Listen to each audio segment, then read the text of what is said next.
क्या बाबा साहब अंबेडकर हिंदू धर्म के लिए बहुत खराब राय रखते थे? आजकल अंबेडकर के नाम पर राजनीति करने वालों की बातें सुने तो कुछ ऐसा ही लगेगा, लेकिन सत्य इससे बिल्कुल उलट है। हम आपको कुछ ऐसे तथ्य बताते हैं जिनके बाद अंबेडकर के बारे में आपकी राय बदल जाएगी।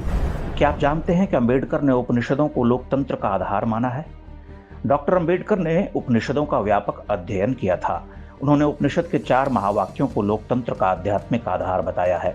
जात पात तोड़क मंडल में अपने मशहूर भाषण में अंबेडकर ने कहा था कि स्वतंत्रता और बराबरी के लिए कहीं बाहर से कुछ सीखने की जरूरत नहीं है, ये सब कुछ उपनिषदों में ही मिल जाएगा।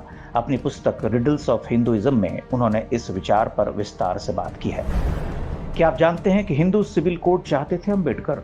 अंबेडकर के नाम पर राजनीति करने वाले आज समान नागरिक कानून के सबसे बड़े विरोधी हैं, लेकिन वो नहीं जानते कि अंबेडकर शुरू से ही एक देश एक कानून के सबसे बड़े हिमायती थे।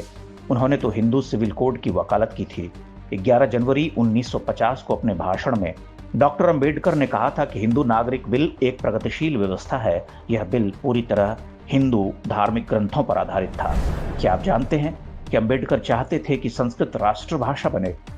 11 सितंबर 1949 को संडे हिंदुस्तान स्टैंडर्ड के अंक में तब के कानून मंत्री बाबा साहब अंबेडकर की राय छपी है, जिसमें उन्होंने संस्कृत को भारतीय संघ की भाषा बनाने की वकालत की थी। All India scheduled caste federation की बैठक में भी उन्होंने खुलकर अपनी राय जताई थी।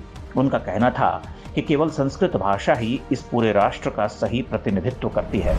क्या आप जानते हैं कि अंबेडकर सिंधु जल समझौते के विरोध में थे?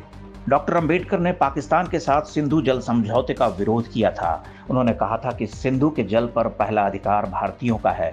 ब्रिटिश अर्थशास्त्री हेनरी विंसेंट हडसन ने अपनी किताब द ग्रेट डिवाइड 1969 में लिखा है, अंबेडकर इस समझौते में सबसे बड़ी रुकावट थे।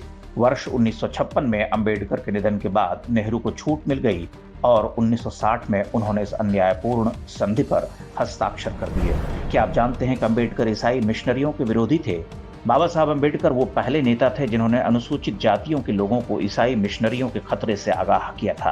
प्रोफेसर लक्ष्मी नरासू की किताब द एसेंशियल्स ऑफ बुद्धिज्म में उन्होंने लिखा है कि सामाजिक सुधार को ईसाई मिशनरीज का समर्थन सिर्फ इसलिए है क्योंकि वो अपने पंथ को फैलाना चाहते हैं। डॉक्टर अंबेडकर के कामों के संकलन के वॉल्यूम 17 में दलितों के एक और बड़े नेता बाबू जगजीवन राम के साथ उनके पत्र व्यवहार में यह बात दर्ज है कि वह ईसाई मिशनरियों को पसंद नहीं करते थे।